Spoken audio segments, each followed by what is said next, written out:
This podcast is sponsored by Talkspace. May is Mental Health Awareness Month, and Talkspace, the leading virtual therapy provider, is sharing the message that connection is crucial because good relationships are an essential and sometimes overlooked component of mental well-being. If your relationships could use some strengthening, a licensed therapist from Talkspace can help. Therapy can help you communicate better with loved ones, repair conflicts, and understand how to address loneliness and build community.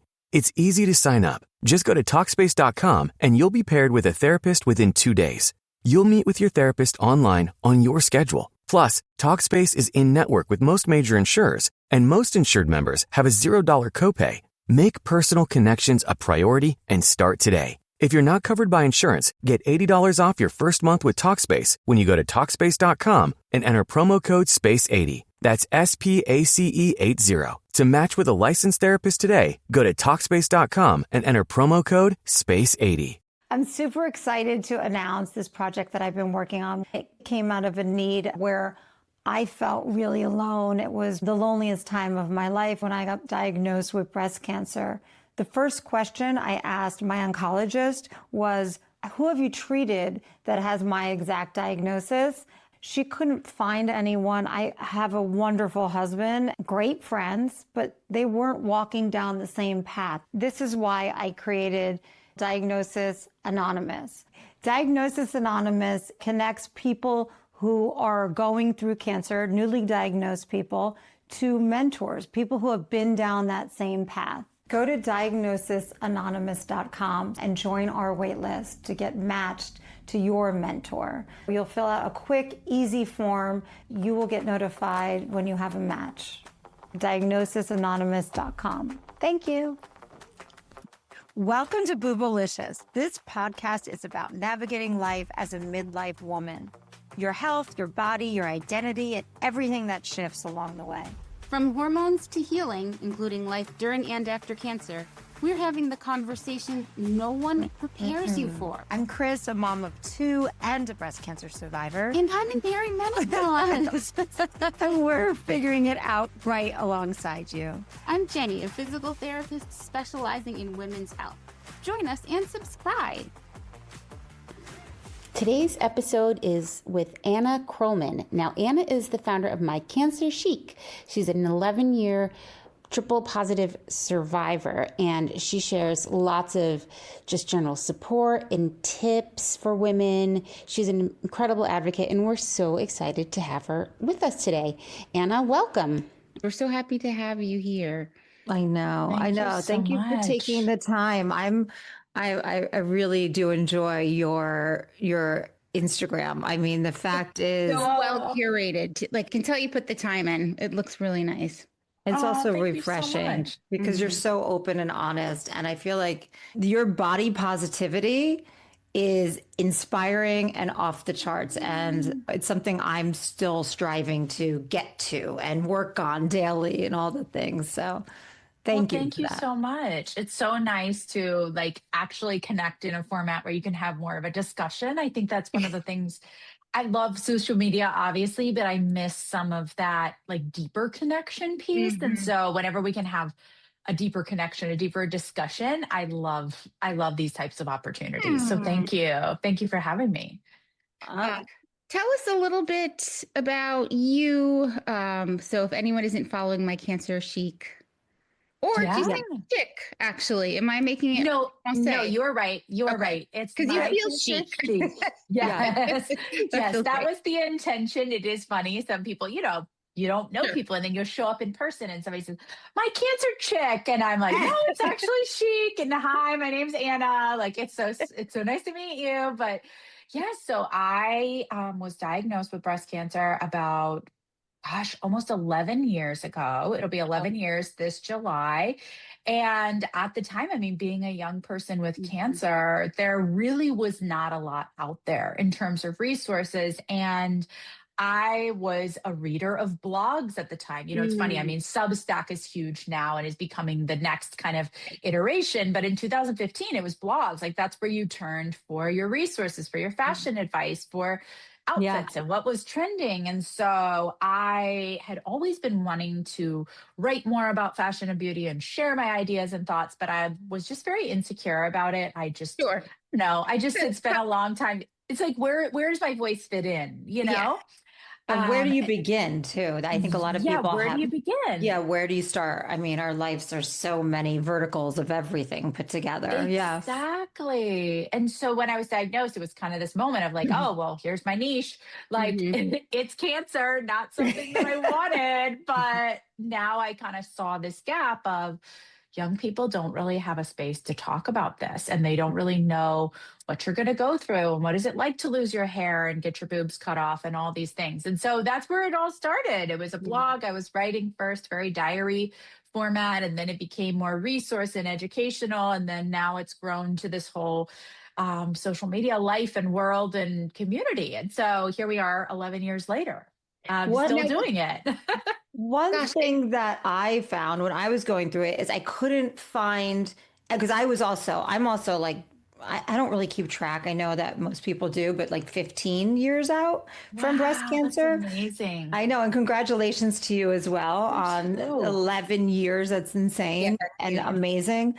But I couldn't find anyone to connect to, like anyone my age, anyone with my same diagnosis. And and going to those group meetings mm. for Well, that's me. just it because both of you were Yeah. young when you had it. It's really your experience is so different than a grandma, right? Well, Like, especially like in those Yeah. group meetings, it's like such a mixed bag mhm. of all the different things that I ended up walking out a little bit more lonely and Mhm. depressed, But I think that Yeah. starting a blog is just genius that you just dove in.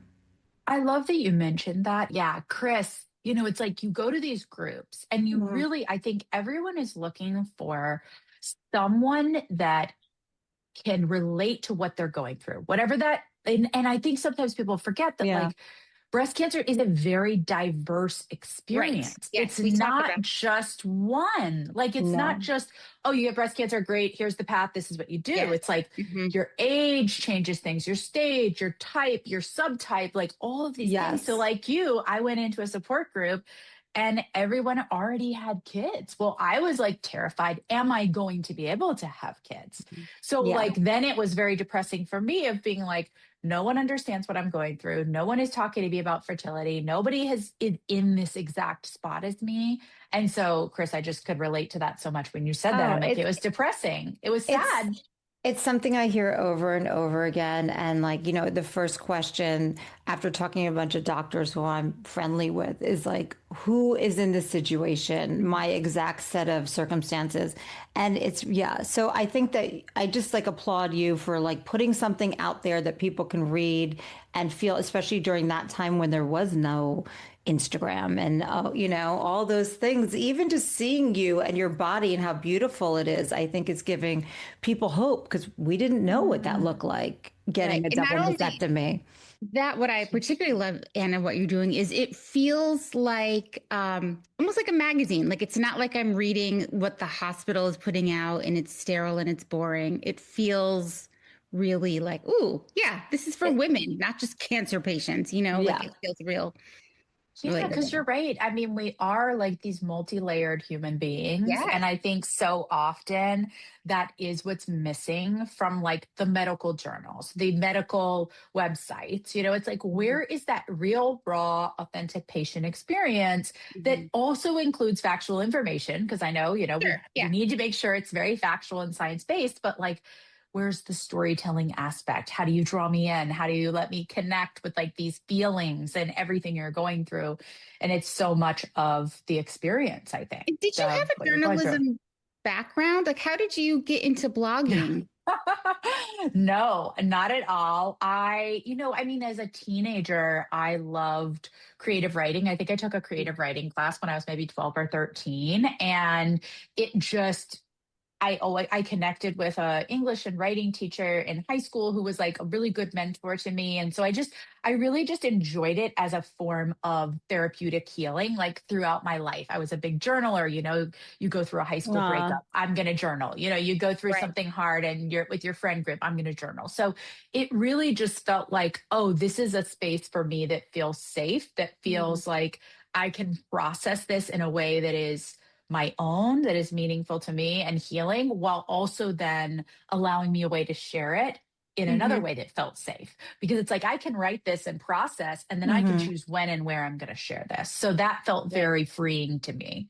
And also, I feel when, people say about writing and journaling, it's not just a 13-year-old girl thing for healing because your brain goes so fast in loops. And when you write, it slows everything down and you can actually see what's in front of you too and process it much healthier and much probably even faster by writing it down with the processing versus just looping and looping and Right. looping.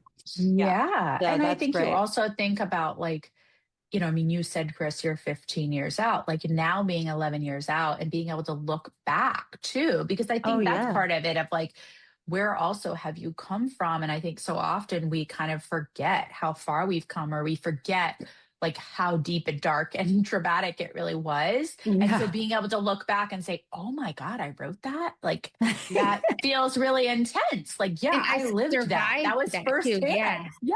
Yeah. Yeah. Like I survived that. And I think we all need to have hope in order to continue. And it's like Yeah. you can be your own hope. You just like Mhm. by writing, you can really feel like, oh yeah, that was me. And now I'm here and I can Yeah. keep going type of thing. Yeah. Yes, I agree. Like I didn't do it in that format. I did it in my phone in the notes section. I remember Yeah. just getting like a BlackBerry or I don't think it was like an iPhone, but I was like, oh my God. And I've just read it recently. It's so interesting. What were you going to say, Jenny? Wow. So you revisited your notes, Chris? Is I that did. I working on a little Mm. project and actually I wasn't even researching for my project I'm working on. I just was cleaning up my notes section and I came across it. And I was like, wow, Wow. yeah, it is. It's inspiring and it's for you to inspire yourself is also really cool and just be like, look how far I've come. Yeah. This Yeah. was a scared at that time.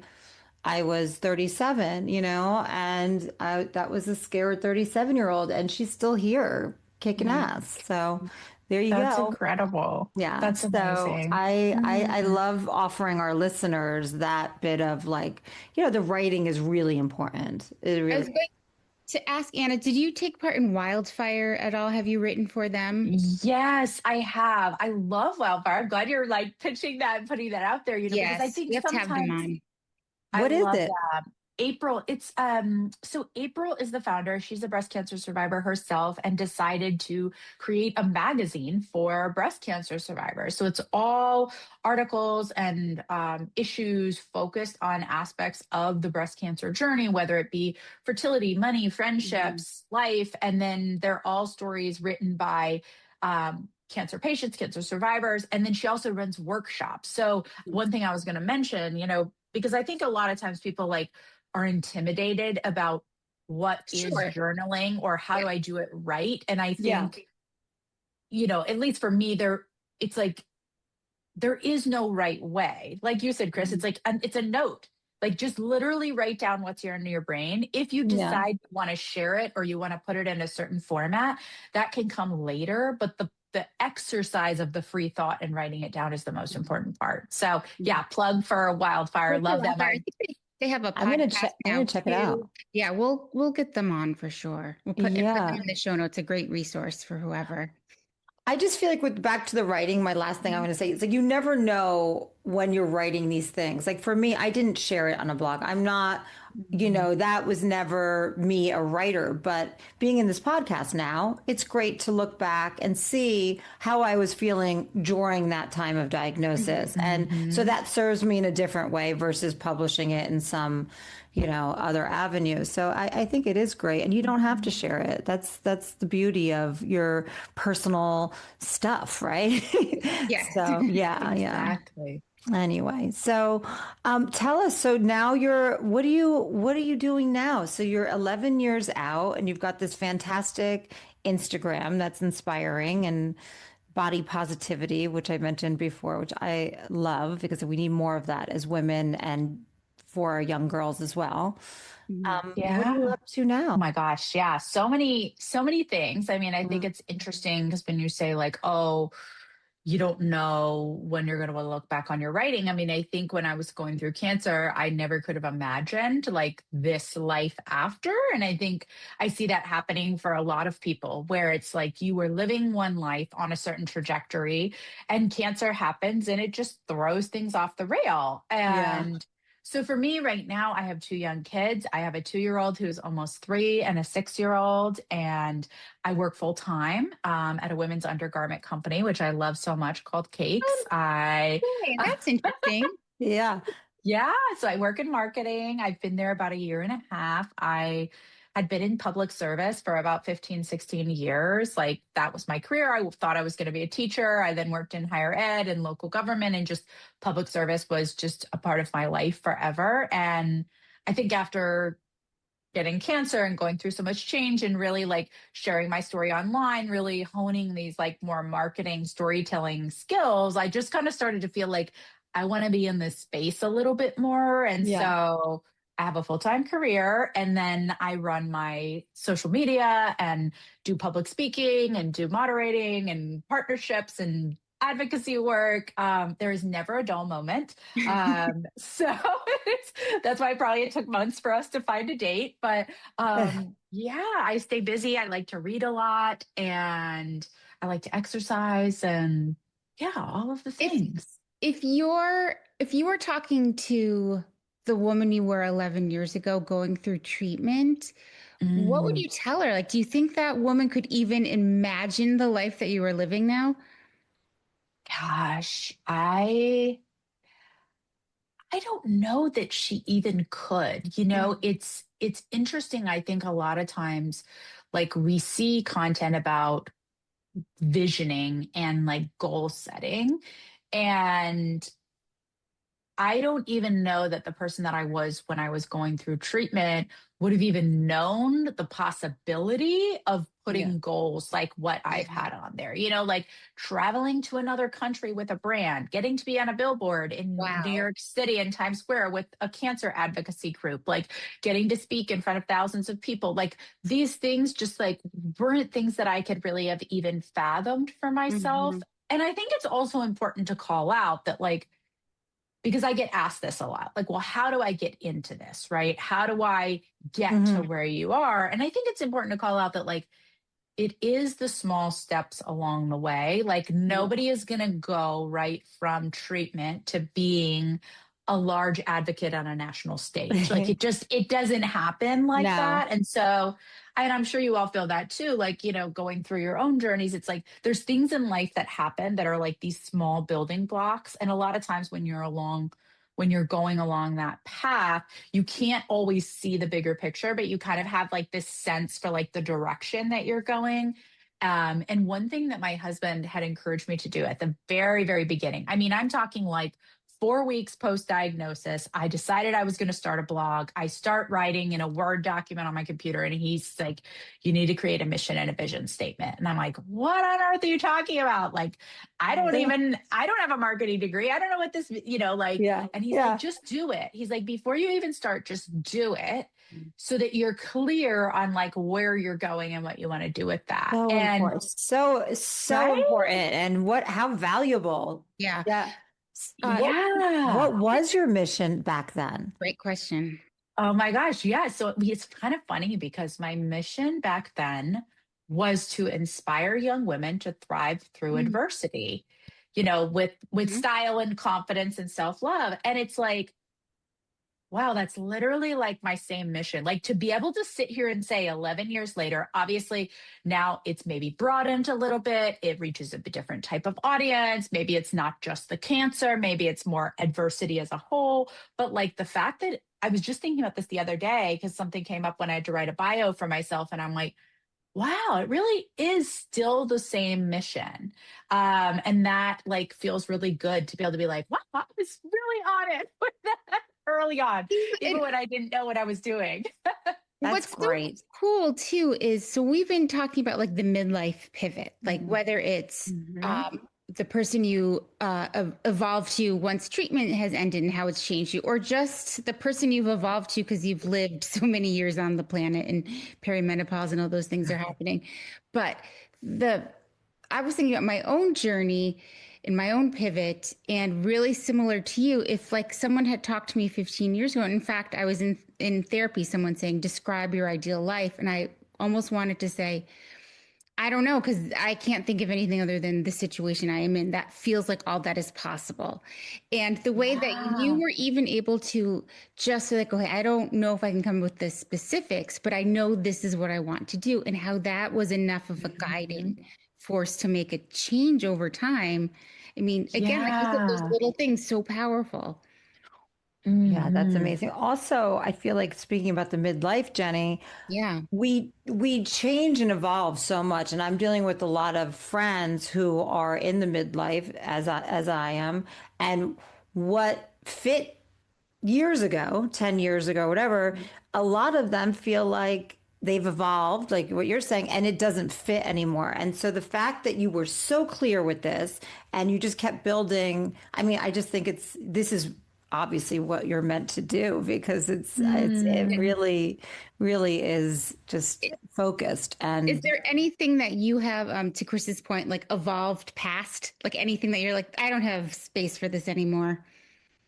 Yeah, that's interesting because as you're talking about that, I have been thinking about kind of like just evolution Yeah. as your like personality. And I think while my mission and like vision, my mission has stayed the same, which is like the service to others, inspiring and helping people see that there is like this light beyond these very difficult moments. I think the way that I go about that has very much changed. Like I am no longer living in a very cancer fresh experience. Like there Okay. were times when it was like yeah, treatment and being in that and talking very deeply about the treatment itself Yep. was very like real to me. And now I think I'm just like so much further along from that point.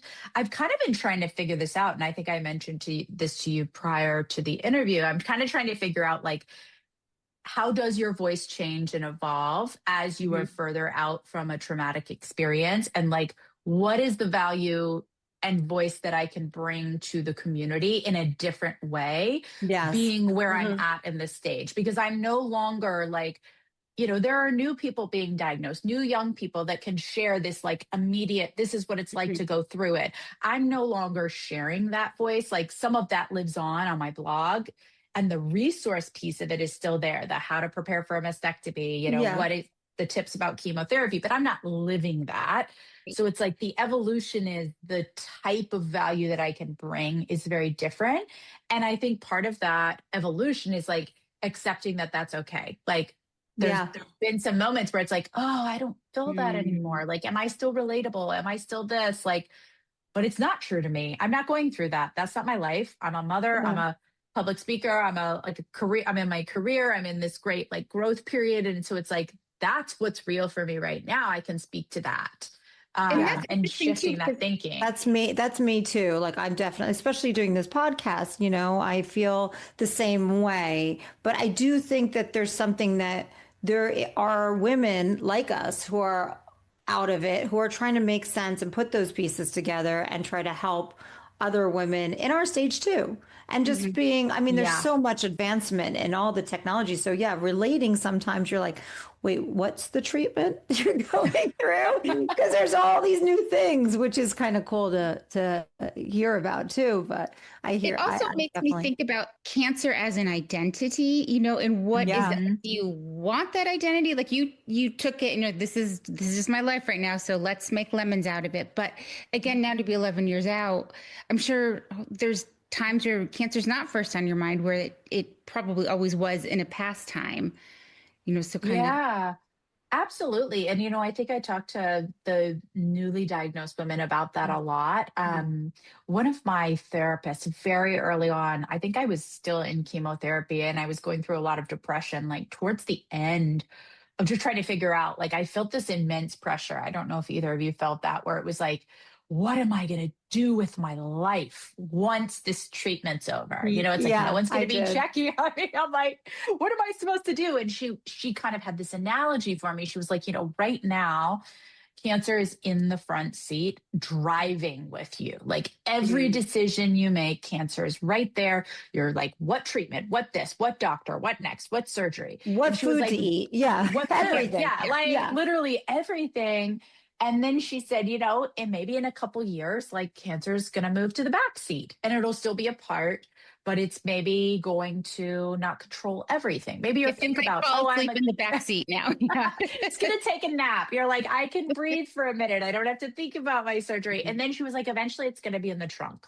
Like it's going to be a part of your life. It's never going to go away. It's Yeah. going to be like that tire or whatever in the back there if you need to come back to it or whatever. But I think that's where I'm at now, where it's like, it no longer controls me. It's not controlling my decision making. There are moments, right? I'm sure you both feel that. There are moments when it's like, oh, great. I hate being a cancer survivor. This is coming up again.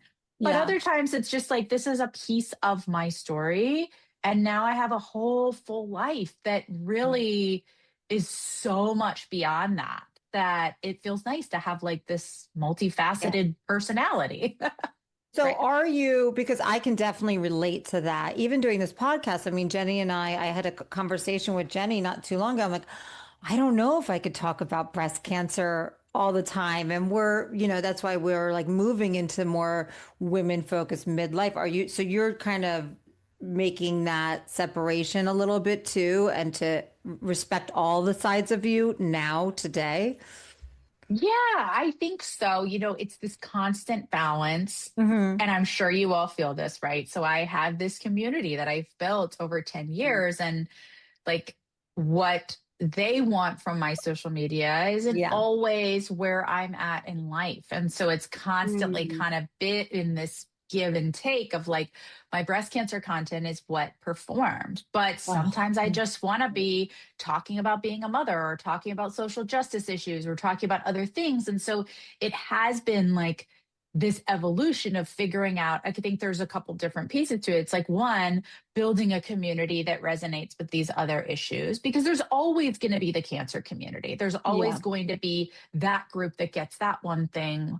But then I have noticed like people starting to follow me that don't have cancer and are more following me just for like general inspiration or where I stand on social issues or motherhood or whatever it might be. And so that has given me a little bit of freedom, I think, to be like, oh, yeah, I can talk about other things. I can be me now. Right? Yeah. Yeah, because women contain multitudes, and that's something Chris and I talk a lot about, is the idea that women who have breast cancer are still women. Like they are still multifaceted people who also, are looking at fashion, looking at style, like we're raising their children, lots of different parts to it. So it's nice to actually address that and not Yeah. just put it in Yeah. different little It's boxes. funny that you said that, because I met up with a friend who we have been online. We've been online friends for 8 years. She told me I couldn't believe it was 8 years.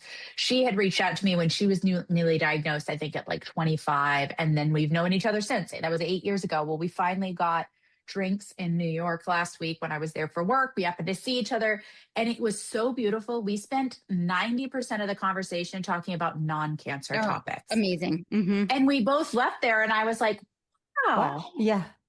Because sometimes it's like when that was the thing that brought you together or that's your connection, it's easy to like fall into that, especially when that's what I live a lot of day in and day out in terms of like the work that I'm doing and the advocacy. But it was so nice to just be like, we both have young kids.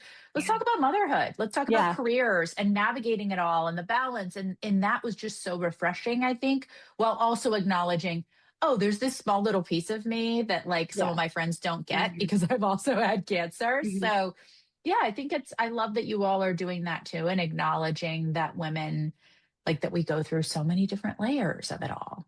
So many. Yeah. And I'm grateful for that thread that brought I have so many good friends, like you said, because of having that, relatability through cancer. But yeah, it's definitely evolved. And that's great. That's when the true friendship is there. Not saying that we wouldn't be open to other cancer patients or newly diagnosed, but it's nice when the friendship continues on and takes its own path as well. Yeah. Yeah, that's such a good point. So let me ask, I'm just curious, what were you diagnosed with 10 years ago? What was your diagnosis? Yeah, I had triple positive breast cancer. Oh, you did. Yeah. HER2 positive Yes. too? So Yeah. triple positive is estrogen, progesterone, And and her, HER2. So all three. yeah. Yeah. What about you? I was ERPR negative, HER2 positive. So Okay. thank God that they did that, made the Herceptin, because Oh I my might not gosh. be Yeah. here. You're right. Anna, are you in Yeah. menopause then? Because you had estrogen positive So hormone. I was in medical menopause for about 7 years, Oh, wow. off and on. Like essentially, I was on the medication. I was in medical menopause. Then I came off to try and have my sons, and then would go back on. So it was like off and on 7.5 years of medical menopause. And then after I had my second son, Charlie, I switched to tamoxifen. So Mhm. that's only an estrogen blocker, not ovarian suppression as well. And Right. so I technically like have no estrogen in my body, but I do have a cycle. So it's kind of now this Interesting. weird middle ground where it's like not full medical menopause because you have ovarian function, but you're also kind of menopausal because you don't have estrogen. So Do you it's get Uh, like, the symptoms of like the hot flashes or any of those? yeah, I definitely still have the hot flashes sometimes and the joint pain. Mhm. I have shared pretty publicly about my GLP-1 journey. And so Yeah. being on a GLP-1 has helped a lot with those. Like I don't have a lot of bone pain or aches, and the hot flashes have gotten better. So that's interesting. I've talked to a lot of women that have had similar like improvements in the side effects because of Is that. that is that why you went on it? Like what was your turning point to just take that leap into the GLP-1? Hey, it's Jenny just jumping on. That was part one of our interview with Anna.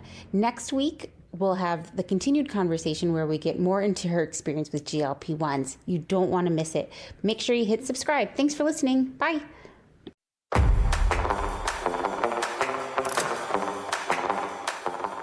Thank you for joining us today on Boobalicious. Please don't forget to subscribe, like, and share this with the breastie who needs it. And also, don't forget to support our sponsors. We donate a portion of the proceeds to a charity that supports cancer patients in need. You can find us on Apple Podcasts, Spotify, YouTube, or wherever you get your podcasts. Feel free to DM us on Boobalicious Pod. We welcome all questions and topic suggestions. The conversations on Boobalicious are based on personal experiences and professional insight, but they are not intended to replace your medical advice. Always consult your doctor or licensed healthcare provider for medical guidance specific to your situation. We're here to support, not prescribe. See you next time. Bye. Bye.